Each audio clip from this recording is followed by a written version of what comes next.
आज 12 नवंबर के मामले में बहुत अहम फैसला होने वाला था और सभी की नज़र उस फैसले पर लगी हुई थी, क्योंकि उसमें 74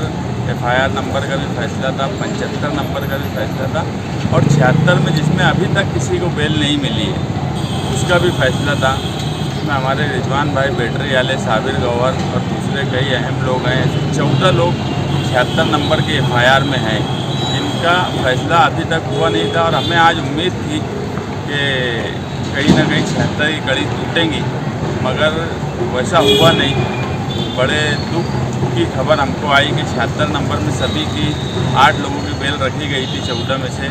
8 के 8 की बेल रिजेक्ट कर दी गई और 74 और 75 का फैसला जो है वो 11 अप्रैल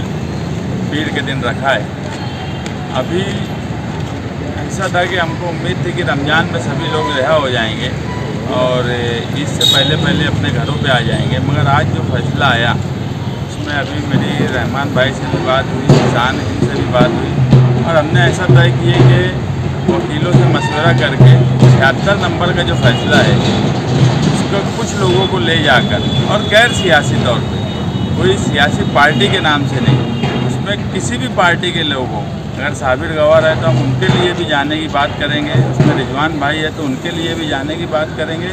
उसमें अतीक है या आरिफ है तो उसके लिए भी जाने की बात करेंगे। हम कुछ लोगों का हाई कोर्ट में लेकर जाने वाले हैं और बाकी जो लोगों का फैसला यहाँ पर अभी नहीं हुआ है 76 में दोबारा,